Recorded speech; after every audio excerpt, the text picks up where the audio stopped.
KPFA Radio presents Music of the World, a show that explores diverse music from all over, featuring interviews as well as live studio concerts, hosted by Joanna Manqueros and Tawfic Halaby. Please enjoy this episode of Music of the World that previously aired live on KPFA Radio. Joanna Manqueros here with you for Music of the World, performance studio with the World Harmony Chorus. Take it away.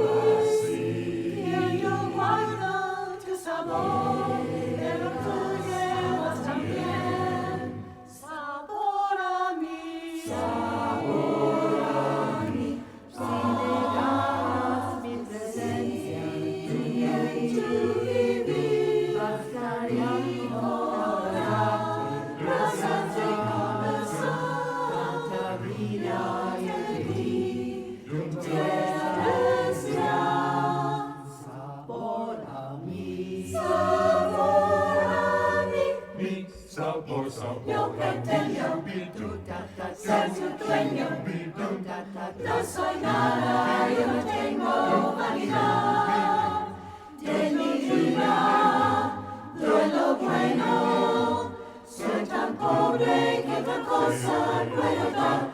Pasaron más de 1000 años, muchos más, yo no sé si tengo amor a eternidad, pero hay algo aquí en la boca.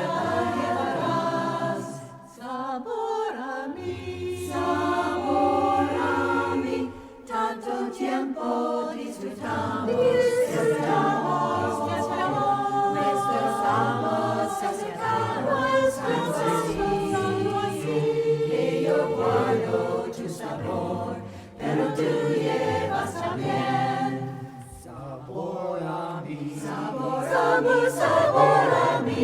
Si negaras mi presencia, tu vivir, bastaría con abrazarte, tanta vida yo te di, que una fuerza tienes ya, sabor a mí.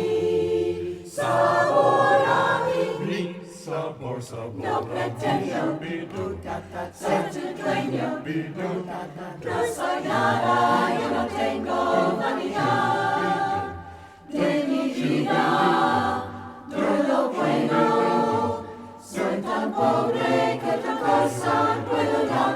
Pasarán más de 1000 años, muchos más. Yo no sé si tengo amor a eternidad, pero hay nada como aquí en la boca quedarás.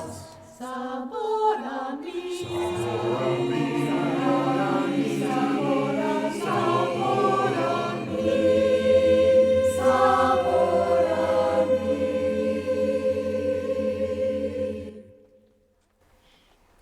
And they are the World Harmony Chorus live here in the KPFA Performance Studio.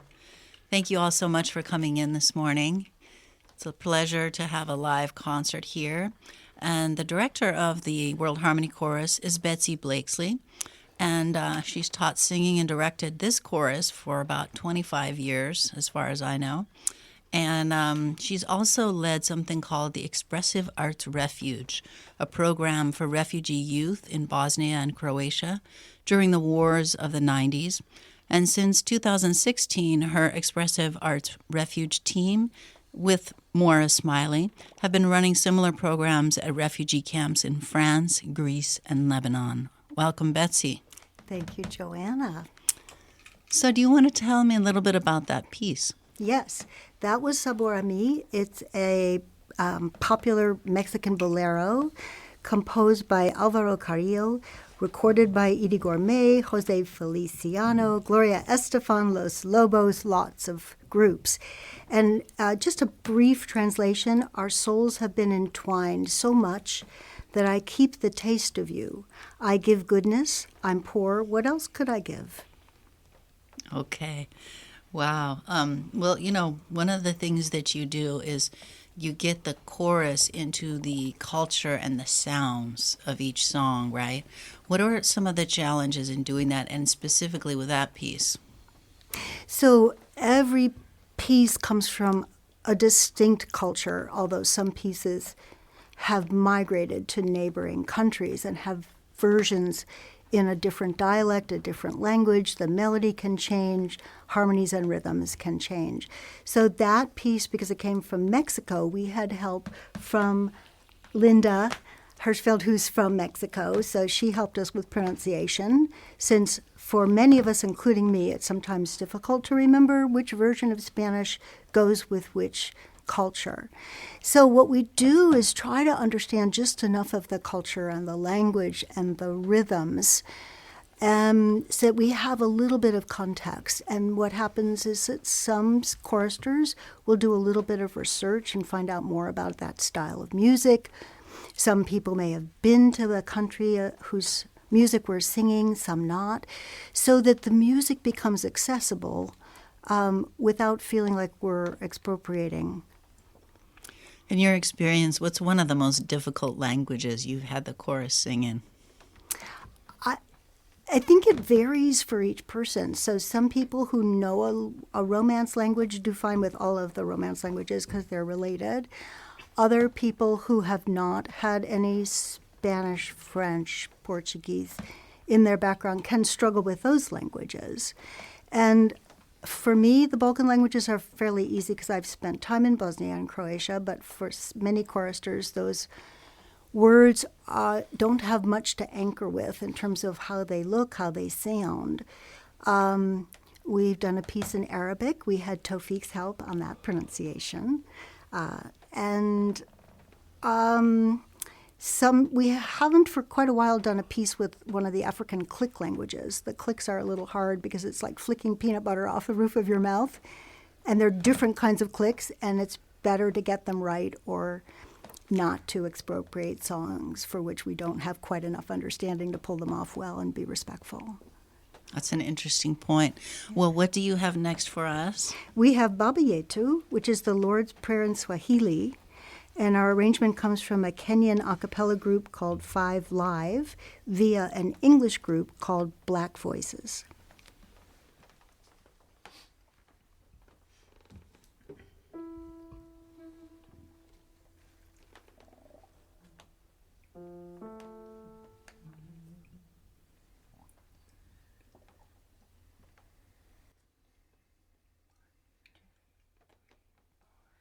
Baba Yetu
Thank you so much for that piece in Swahili.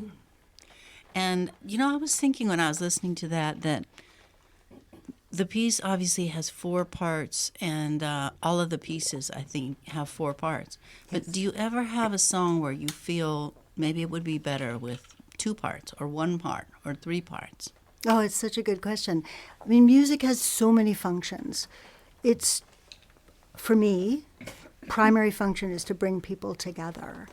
And so when people sing together, from my point of view, the more parts, the better, provided they're arranged in such a way and there's plenty of time to steep oneself in them so that you can hear how they fit together as well as learning your own part. Some pieces can sound really nice if they're a cappella with fewer than 4 parts, but with a cappella arrangements, which is what our founder, Daniel Steinberg, makes for us, it's more interesting to get 4 parts because they can, one of them can represent a rhythmic part while another part is representing a melody, and another part's on a harmony to that melody, and a third part is on a separate rhythm or an echo. So there's more possibilities to bring more of the arrangement from the original song, the source recording, into the voices if there are 4 parts, which is, I think, why Daniel and I really like working with 4 parts. Mm-hmm, mm-hmm. Yeah. There's a lot of complexity in it. Yeah. Okay, and one of the things that's interesting to me is your work with refugees. Why did you get involved in that in the first place? So back in the 90s, there was a war in the Balkans, and a friend approached me and said, we're looking for a music teacher for a summer camp for kids who need a respite from the war. I'm going to go teach art. My friends organized the camp. She already did it last year. Well, they need a music teacher, so I thought of you. And so I said, okay. And I went thinking it would be for one summer. But there was such a rich experience using music to uplift people's spirits, bring them together, give them a sense of self-expression and accomplishment, that I kept going back and then running my own programs in Bosnia and Croatia. And then over the years, some years didn't do that. And then in the last few years have been doing that, where I've been taking teams of Arabic speakers, educators, and musicians to various refugee camps in the Eastern Hemisphere, where we provide a platform for refugee musicians, most of whom have not had a chance to perform since they left home, and to provide classes for kids, music classes, and for adults. Wow, it sounds really exciting, and also maybe a little bit overwhelming. Oh, yeah, there's a lot of debriefing over wine in the evenings, and it's poignant, and it's exciting, it's intense. There's a lot of confusion about trying to understand what's going on, and because there are other cultures trying to make their way in yet another culture. And then I come from yet a third culture. So there's a lot of cultural collision, and it's really a tribute to the patience and resilience of refugees that they can make a go of it in another country and can participate in an expressive arts project. I know you were part of that group, the Calais Jungle, but then the whole thing got destroyed, right, by the French government and things like that. That must have been weird to have the whole thing disperse after you had worked with those people. Yes, it was. It was a very interesting and exciting and often sad and chaotic experiment, but it was a very interesting experiment about what happens when a number of refugees, in this case from 22 countries, 8,000 people, take over or squat on a abandoned piece of land and make a village. So they actually made a village, and most of the time it worked. And a lot of volunteers loved being around the energy, so they would come from England, and I brought the group from the States, and people would come. Map Maker came from Germany, and then there were some people who came into theater from England, and lots of people came and taught English or French, or they built a mosque, they built a church.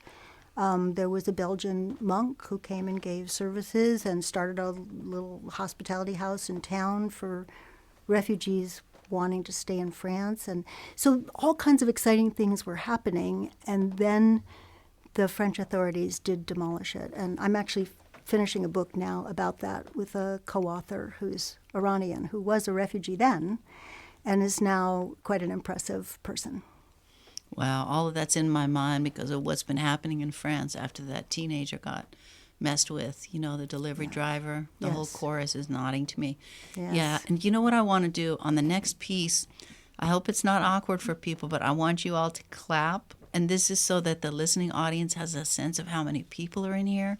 Because after you sing, you know, some people are doing errands as they're listening. They don't even know this is really live. And so if you clap, they're going to know how many people are in here. Okay, so we will clap at the end of a song from Ukraine called U Hayu. It's a folk song from the 1600s when the Turks were trying to conquer Ukraine. And it's a song about a nightingale in a grove by the Danube, and the Danube is a stand-in for any river.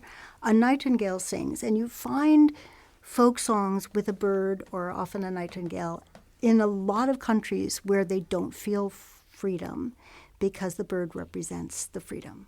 U Hayu.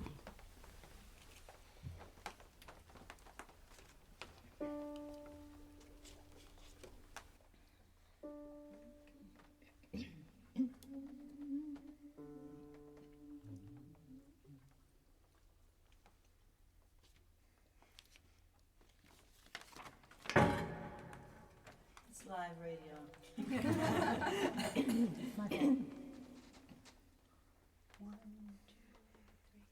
U Hayu, pridunayu, solo veče, vin svoju subdašinu, dok mi šteška kliče. Čo, čo, i čo, solo veče, vin svoju subdašinu, dok mi šteška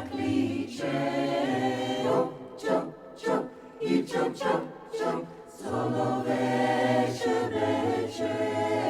vin svoju supašinu, dok mi šteška kliče.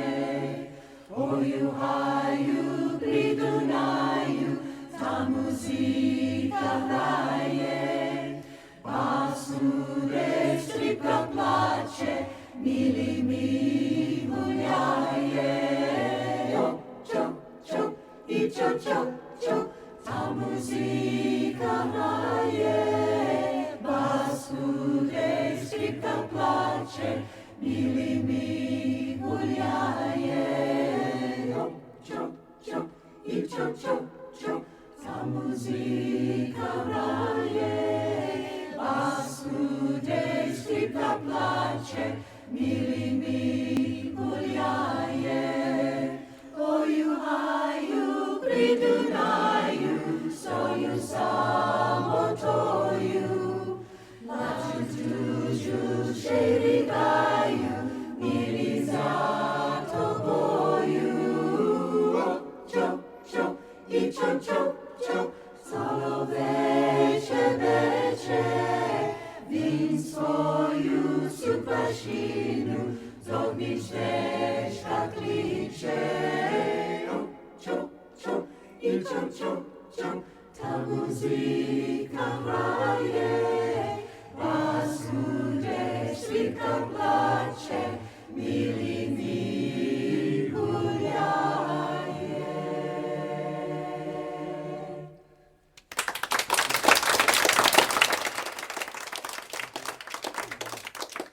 And if you just joined us, and I think my mic's not on, but it will be soon. If you just joined us, this is the World Harmony Chorus, and they've been performing live this morning.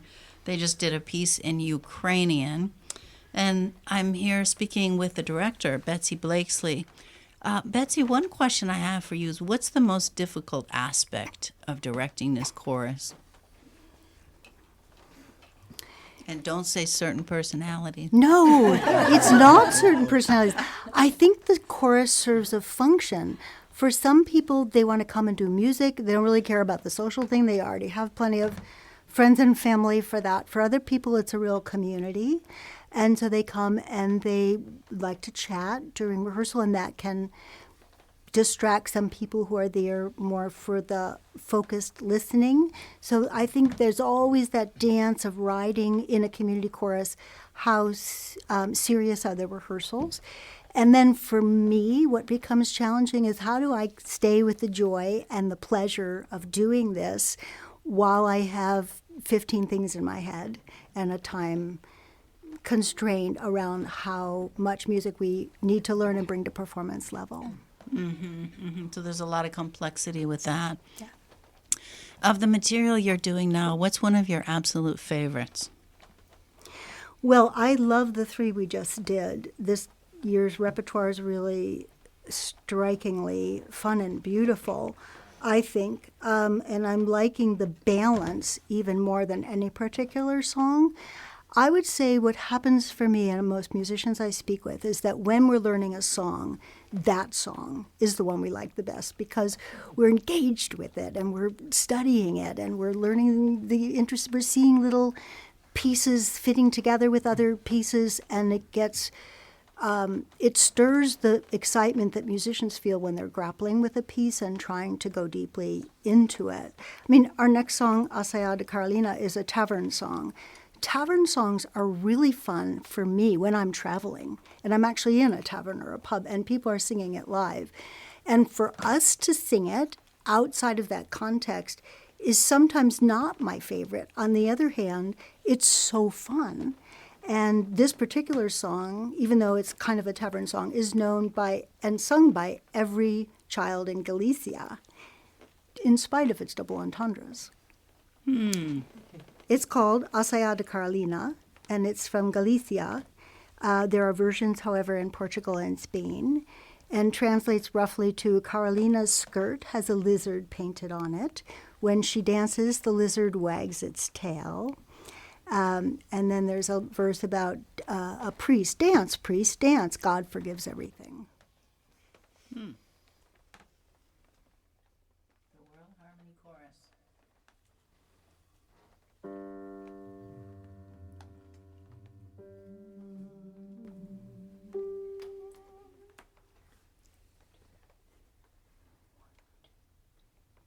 Rabo, oh Rabo, oh Rabo, oh Rabo, oh Rabo. Saia da Carolina, ten un largo tupentado. Cuando Carolina baila, por el canto del rabo. Bailaches Carolina, baile, sí señor, dime con quién bailaches, baile con mi amor.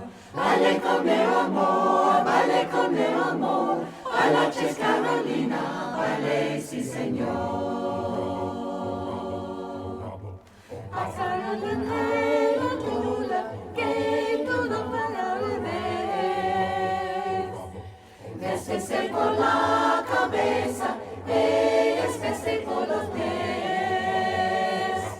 Bailaches Carolina, baile, sí señor.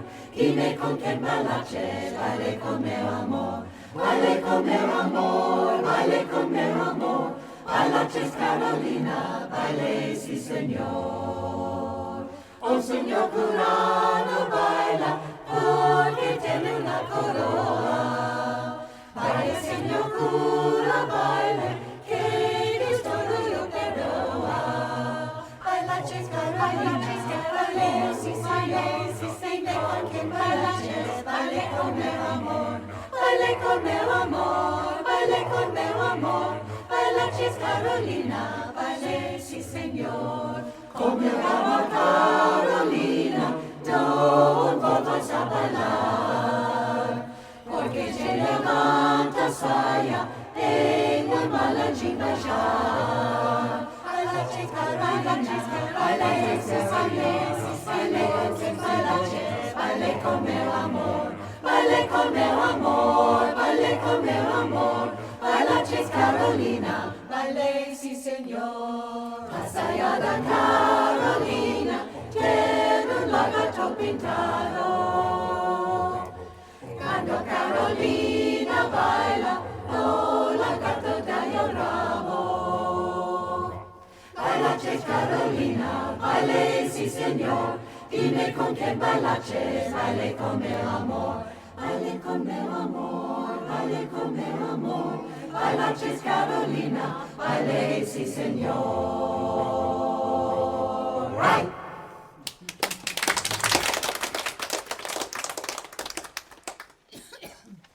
The music of Galicia. So I was just listening to that song and thinking about the African piece that you all sang and how it sounds so different, the way that it's sung. And I wanted you to just comment on how you teach the singers to have a different sound for each of these different regions, of the world. It's a good question. The language helps a lot once we get the pronunciation as close as we possibly can. That helps. And then there are different rhythmic figures and different ways that you can accent certain syllables or others that can help. There are different qualities of sound you can make by shaping in the inside of the mouth differently. It's not just a matter of volume, it's a matter of what quality of sound. So Balkan music, for example, is much more strident and really far forward in the face when you're singing. And that's what we're going to do next, is a Croatian song, Lijepo Pjeva.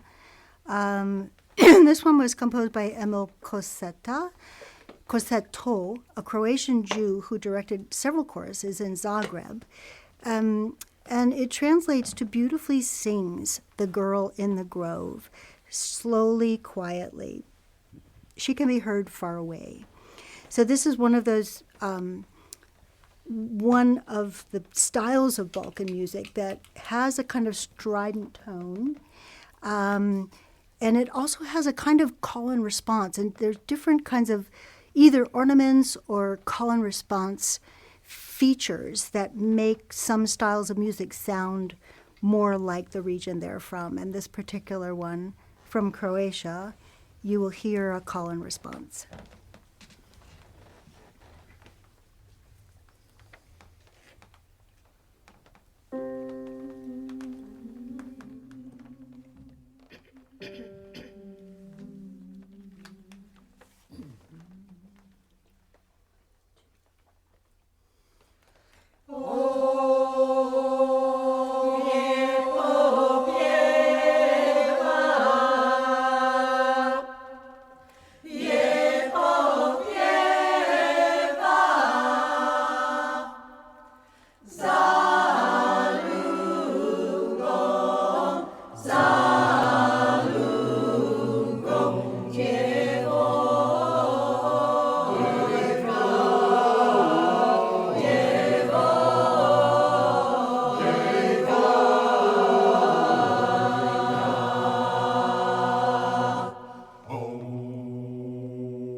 Beautiful.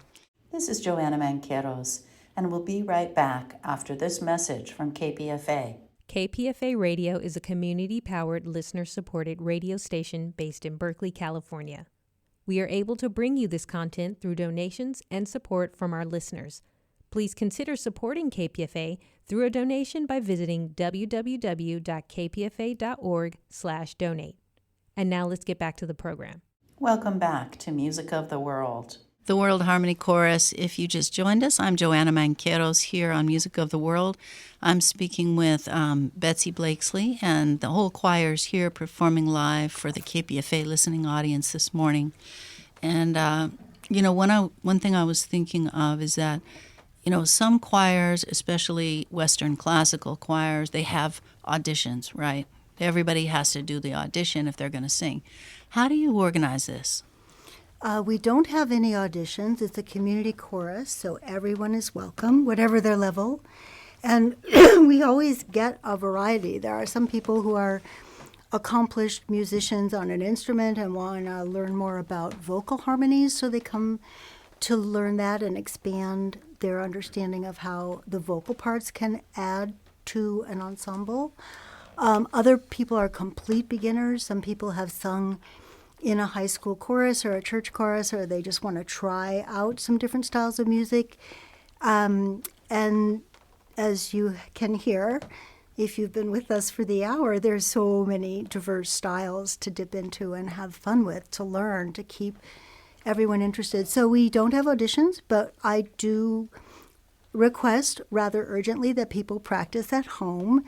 And Daniel Steinberg, who founded the chorus, creates really good practice files so that each section has a practice file for each song.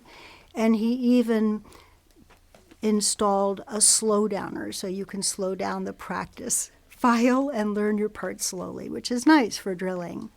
And I just wanted to correct one thing going back to the introduction. He has directed the chorus he founded starting, I think, in 1999.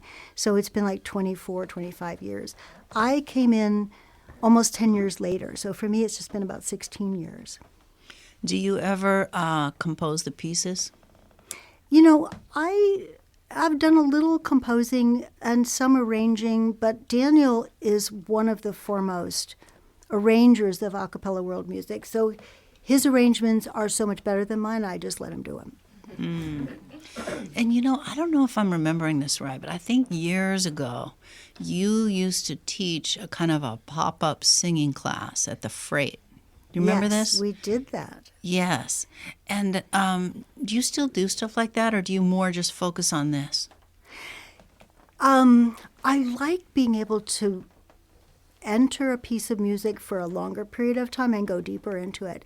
If we're going to have a pop-up instant chorus, which is what we used to do at the Freight, we have to choose pieces whose arrangements are simple enough that they can sound good in a period of 90 minutes or 2 hours. So the arrangements can be satisfying, but they are by definition going to have to be simpler if people are going to get a feeling of satisfaction during such a short time of working with them. So I haven't done as much of that recently, but the singing in refugee camps, and then there was a summer camp with singing as its focus in Jerusalem that we did with Palestinian youth, Israeli Jewish youth, and Armenian youth. And we worked for a period that was shorter than the entire academic year, which World Harmony Chorus works with. So we took on simpler pieces and worked towards a performance that was about 2 weeks after the initial rehearsals began. And they were teenagers. They loved it. They were much more pop-style pieces, although they drew from those three traditions. Just listening to the chorus this morning, it seems like the Balkan sound is the most different in terms of how the singing comes out.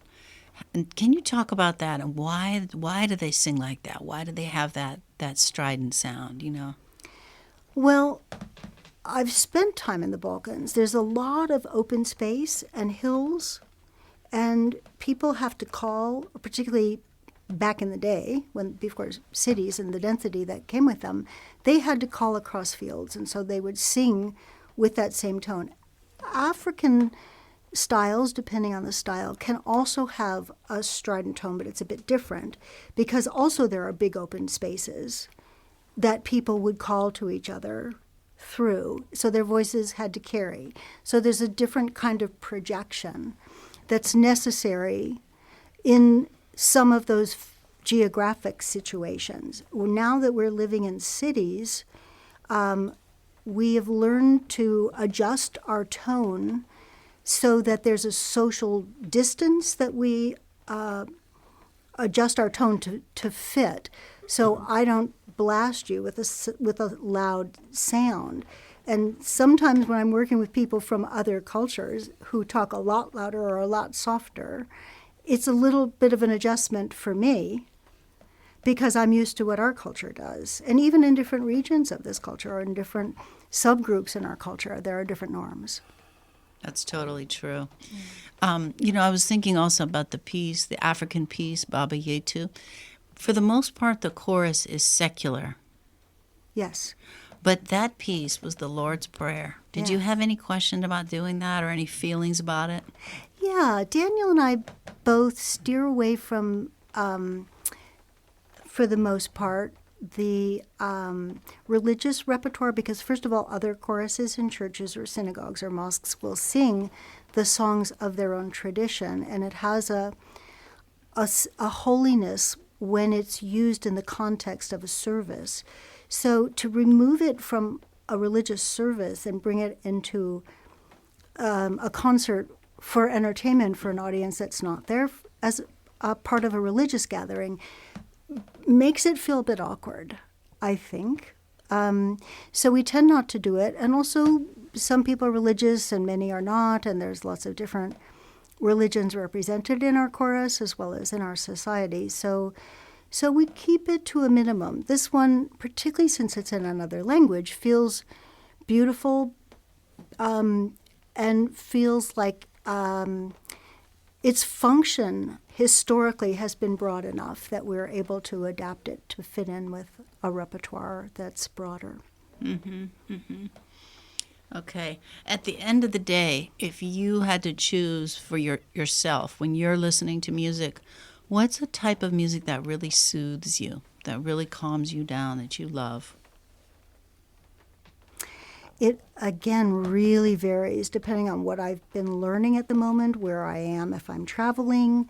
I tend to listen primarily to the music I'm teaching or learning to teach.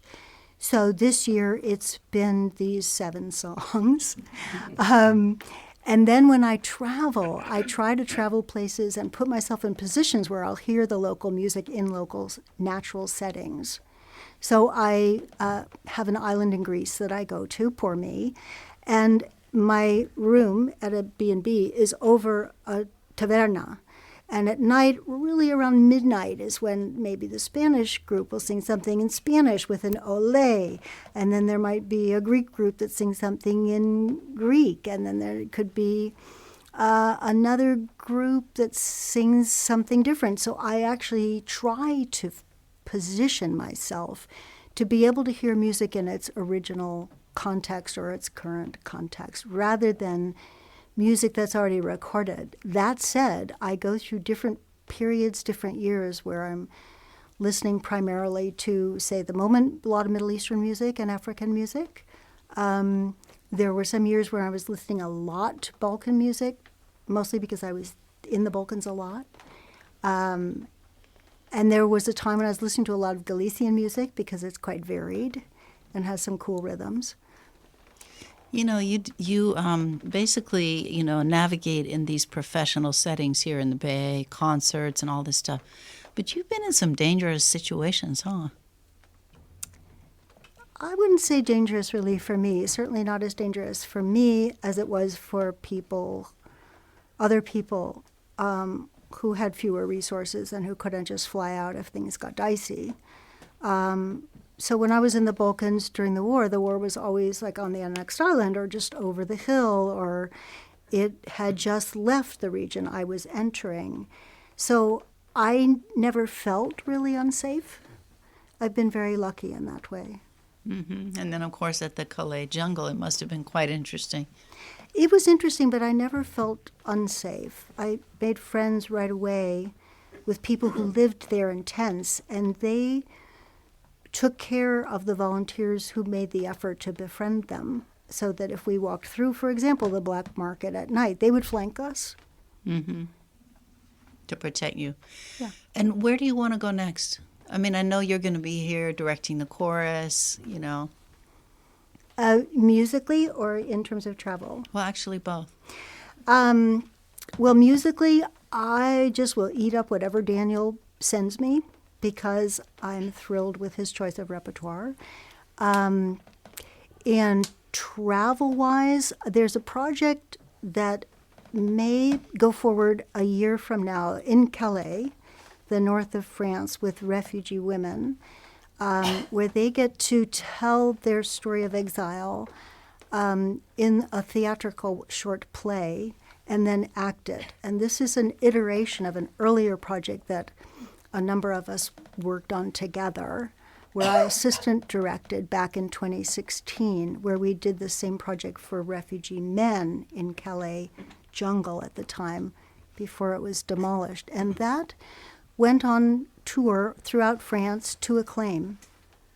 Wow, it sounds really interesting. Yeah, it gets a little tricky because when people tell their story in situations that are more public, it can trigger the trauma. So we have to be really careful how much we ask of them to do it publicly. You know, it seems to me, for the most part, you're directing a group of Americans, right? And these Americans are trying to sing these songs from all over the place. What is a piece of advice that you'd want to give singers who are trying to sing music in another language? Because you have a lot of experience with it now. I think it's requires a lot of drilling and listening. So much of music is listening. So if people are listening at home to the source material in the original language sung by people from that culture, they start to get a feel for that language. The same way if you watch a television series, you can find yourself suddenly using the gestures or the voice of some character you identify with. Same thing happens when we listen to a piece of music repeatedly. And we try to have as much diversity in the chorus as we can. There's always some people who grew up in other cultures, which is always great, particularly if we're singing something from their culture, and they help with the pronunciation and the context. Mm-hmm. Mm-hmm. And what about basic advice for singing better? Listening is a big part of it. Taking lessons or singing in a choir can help. Mostly we think singing loud is better, but if I had one piece of advice for people who haven't had a lot of singing lessons, it would be to try to really get as good a tone quality as possible at a smaller volume, and then see if we can maintain that as the volume increases, rather than just going wide and broad with the way that we're sending out the airwaves. So you're not recommending just blasting out? No, it's fun. It can be fun, but it doesn't usually lead to a good sound. And then you'd have different parts that were a lot louder than others. Yeah, I mean, I'm proud of this chorus. I think they did a great job at being able to sing loud and soft and keep the rhythm and keep the quality of sound where we wanted it. I will say they are getting restless back there. They're stretching out. They're stamping around. So we're going to sing a song in English called Remember Us Always. We're going to be going till 10:58, just so you know. Right, so we have 2 more songs. Okay. And we could do them back to back. No, never mind. No. This one is written and arranged by an American, Alice Gerrard. And as usual with our arrangements, our founding director, Daniel Steinberg, expanded the arrangement to make it a little more interesting.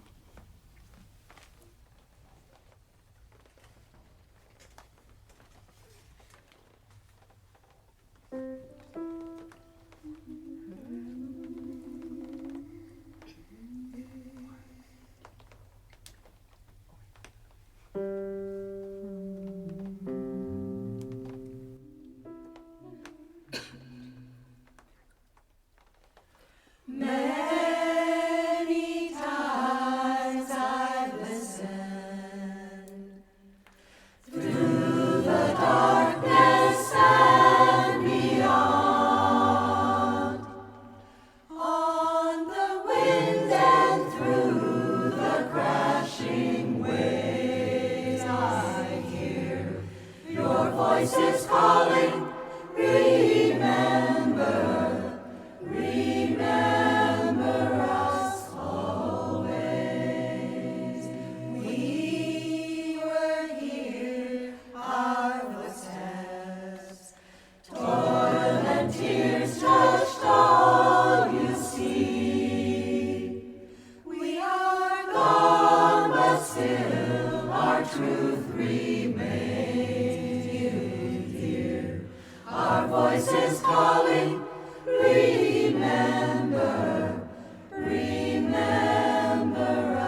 truth remains. You hear our voices calling, remember, remember us always.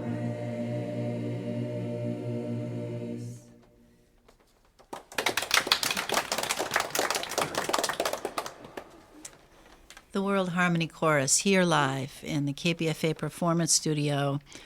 You know, from your perspective, Betsy Blakesley is the director. Which of the four parts is the most difficult and why? To sing well. I think the most difficult part is the part that is not well suited to one's voice. So a tenor part is a little bit of a struggle for me because it's at my low end. So I sing like I'm whispering on the low tenor parts. A soprano part can be difficult if your voice isn't naturally high because it can be shrieky in quality. Although we have some brave sopranos who were naturally feeling more alto-ish, who have pitched in the soprano section for balance, for which I'm very grateful. The bass part requires a lot of really precise rhythms in our arrangement, so that's where the challenge for the basses is, but we have a really lovely and full bass section this year, which is a blessing. Choruses often are wanting basses. So the alto section is easier to hide away in because it's often a larger section and comfortable to sing because it's a speaking range for women. That said, all of the parts have a challenge attached to them, which is how to sing that part in that song, in that moment, as well as possible. Mm-hmm, mm-hmm. It's funny, I was listening to it thinking about the tenors and how they kind of are in the middle, and it must be hard to get that note all the time. They're in between everybody. Sometimes the start note is, but sometimes in our arrangements what Daniel does is he tries to move the melody around. So some songs like Saia Da Carolina, the tenors had the melody. And in other songs, it will be the sopranos or the altos and occasionally the basses, although they don't get to have the melody quite as often. All right. And where would somebody who wanted to join the chorus find you? Where do they go? So they could just Google World Harmony Chorus or Betsy Blakesley, and they will find us. We have 3 branches, one in Santa Cruz, one in Palo Alto, and ours is in the East Bay. So they could Google, and we're about to move from Oakland to Berkeley. We start up a new semester in October 10th, and go for a few months, which people can try out for a couple of times, see if they like it, and then they pay, though no one is turned away for a lack of funds, and they commit to the semester. People can join at any time, or experienced singers join partway through the semester. Beginners should start at the beginning of the semester or close to it. And then we have a second semester in the spring, so we go from October to June. Wow. You ever get somebody who's very timid at first and then they get more confident? A lot. Awesome. Yes. Yeah. What's your next piece?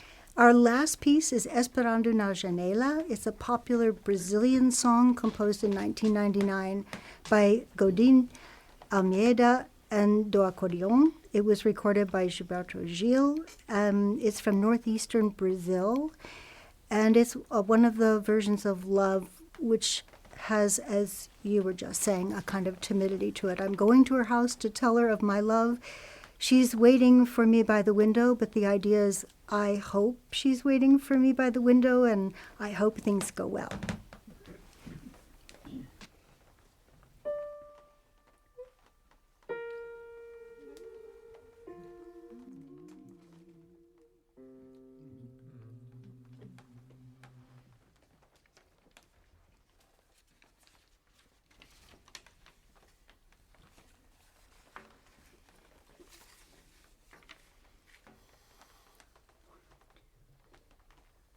Ba ba da, ba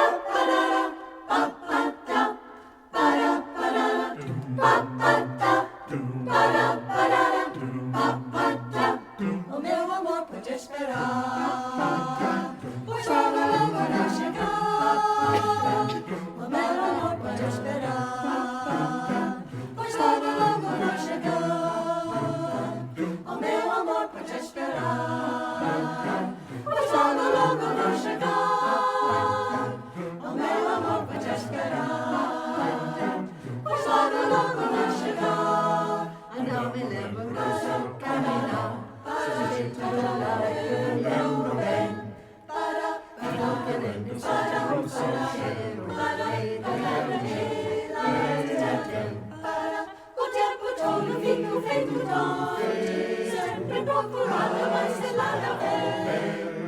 E esse aperto no fundo do peito, esse Cristo gente não pode aguentar. Ai, e esse apertamento no desejo, em a veja a hora de poder lhe falar. Lhe falar, isso na casa dela, na casa dela, do meu amor pra ela, amor pra ela, esperando na janela, se se ouve, se segurar, isso na casa dela, falando do meu amor pra ela, amor pra ela, esperando na janela, se se ouve, segurar.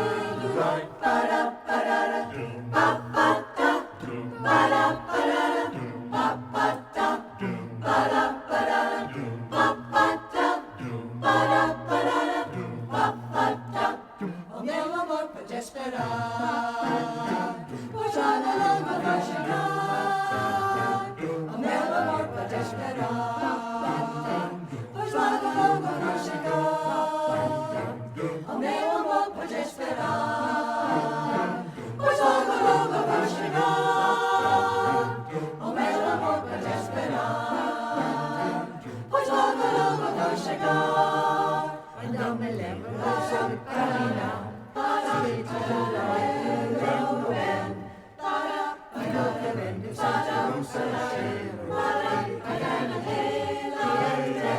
para o tempo todo fico feito doido, sempre procurando mais ser lá na velha.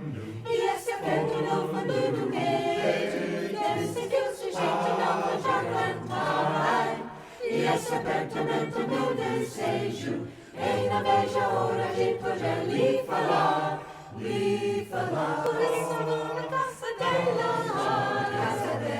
do meu amor pra ela, esperando na janela, se homem se segurar. Por isso eu vou na casa dela, falando do meu amor pra ela, esperando na janela, se homem se segurar.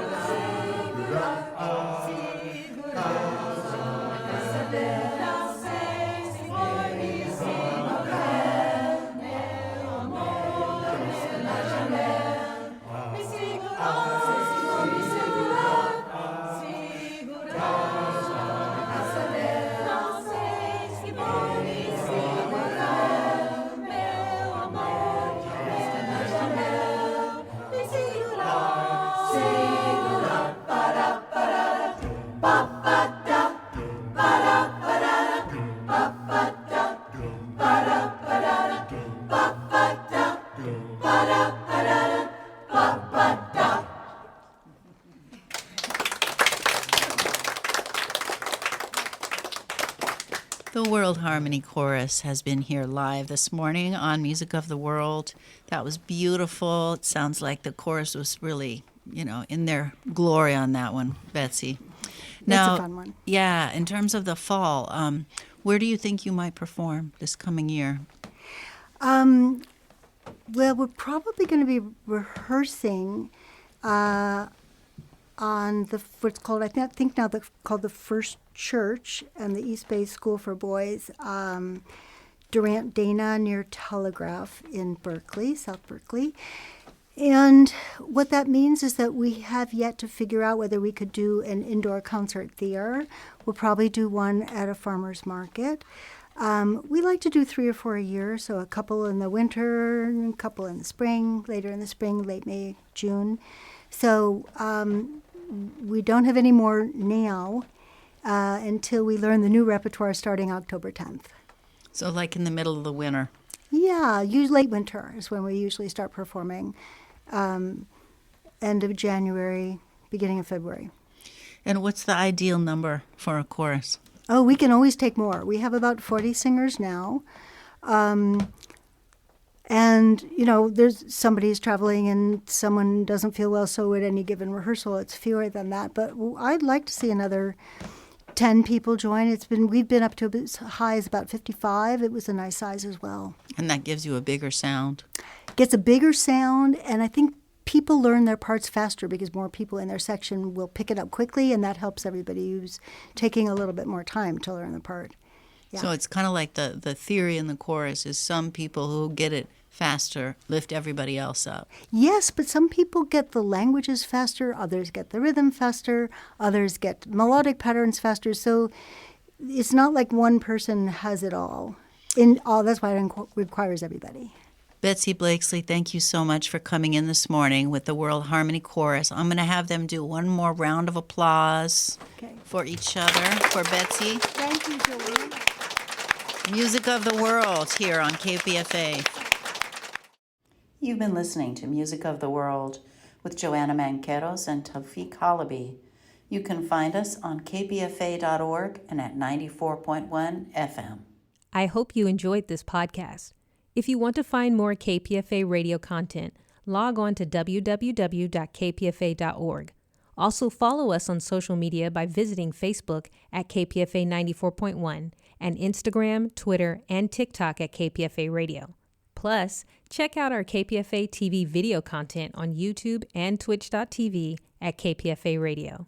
Subscribe to this podcast and stay updated to when we release episodes of shows representing the best of KPFA Radio.